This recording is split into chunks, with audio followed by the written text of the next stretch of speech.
मुनि श्राप जो दिन्हा अतिबल किन्हा परम अनुग्रह में माना।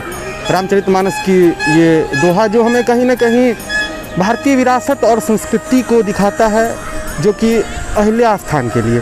और अभी आप हमारे पीछे ये अहिल्या स्थान का मंदिर देख सकते हैं, जिसका निर्माण दरभंगा महाराजा छत्र सिंह के द्वारा किया गया था। और यहाँ प्रतिवर्ष रामनवमी के दिन बृहद रूप से मेला का आयोजन किया जाता है। 15 दिनों तक यहाँ मेला लगता था। कोरोना काल को लेकर यहाँ लोगों की भी जो है आवाजाही कुछ कम है। और यहाँ विस्तृत जानकारी के लिए हमारे साथ परमेश्वर मित्रा अमूल जी जुड़े हैं, हम उनसे और बेहद जानकारी लेंगे।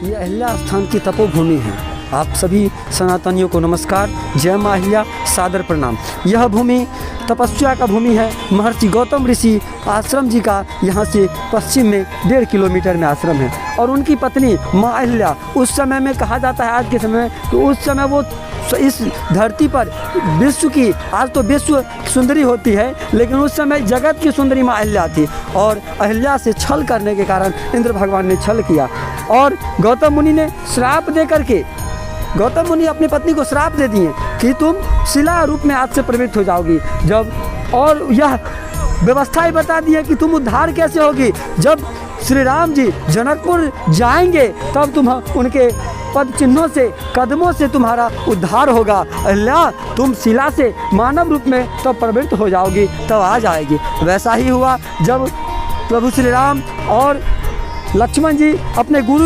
विश्वामित्र के साथ जनकपुर जा रहे थे, तो उन्होंने जब शिला देखा और शिला, गुरु जी से पूछे कि ये क्या है, और जब चरण स्पर्श हुआ तो नारी रूप, शिला नारी रूप में प्रवृत्त हो गई।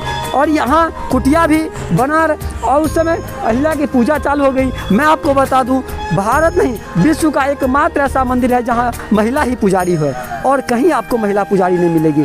आपके बदनों पे अगर कहीं अहिल्या, हम लोग अहिल्या कहते हैं उसे, आप लोग उसे मौसमियत या कुछ दूसरा कुछ कह सकते हैं। आप लोग दवा लाख का खा लीजिए, वो ठीक जल्दी नहीं होता है, लेकिन एक यहाँ मान्यता प्राप्त है कि बैगन का भार चढ़ाने मात्र से ही वह बीमारी दूर होता है। चर्म रोग का बीमारी वह यहाँ नष्ट हो जाता है एकमात्र बैगन की भार चढ़ाने का।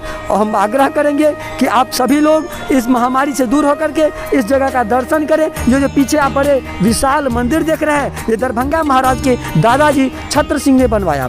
और मैं आपको बुजुर्गों का कहना है, मुझे तो जानकारी बुजुर्गों के द्वारा ही जो सुनाया जाता है कि ये अहिल्या माता के नाम से ही बन रहा था, लेकिन प्रभु राम जी उनके स्वप्न में आए और कहें कि नहीं, मेरा मंदिर बड़ा होना चाहिए, ऐसा बुजुर्गों का कहना होता है।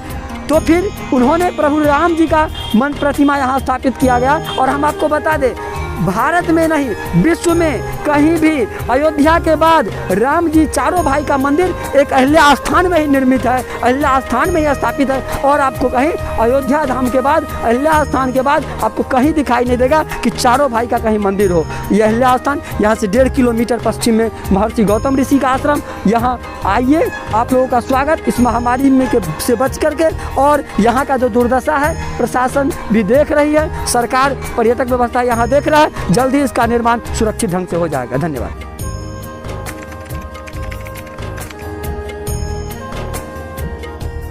अहिल्या स्थान आज इस खालीपन का, एक कोरोना महामारी का जो शिकार है, ये अहिल्या स्थान की एक दुर्दशा को हम जगजाहिर कर सकते हैं। इसी के कारण आज देश की जो ख़त्म की कगार पर है, ना कहीं ऑक्सीजन है ना कुछ है। जिस जगह पे आप अभी हैं, यहाँ लाखों की संख्या में कभी भीड़ हुआ करता था, लेकिन 2 वर्षों से वैश्विक महामारी कोरोना के कारण यह खालीपन आपको दिखाई दे रहा है। यह अहिल्या स्थान की भूमि प्रभु श्री राम के चरण से माँ अहिल्या यहाँ उद्धार हुई थी, शिला से नारी बनी थी। यह अहिल्या स्थान का तपोभूमि है। माँ अहिल्या से कामना कि इस महामारी से निजात होकर के हम लोग कैसे आगे आएंगे, बस अब सब ईश्वर के ही हाथ में है। ईश्वर जो करेंगे वही हो सकता है। मनुष्य रूपी में अब मुझे नहीं लगता कि इसका कोई उपाय है। वैसे सरकार अपनी अलग मंशा जाहिर कर रही है, बार बार अपनी व्यवस्था दिखा रही है, लेकिन मुझे नहीं लगता है कि यह सब संभव हो सकता है। जो करेंगे ईश्वर करेंगे। जिस तरह साधु संतों ने अपना एक बड़ा दिल दिखा करके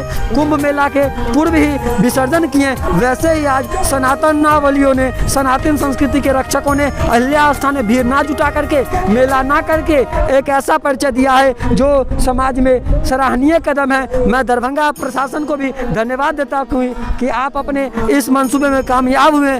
भीड़ भड़का नहीं हुआ, जिसके कारण अहिल्या स्थान शांत है। कुछ लोग पूजा करने की भावना से आए हैं, लेकिन वह भी अपने साफ सुथरा सोशल डिस्टेंस का पालन करते हैं। हम कामना करते हैं कि जल्द से जल्द यह महामारी हम लोगों से दूर हो। धन्यवाद।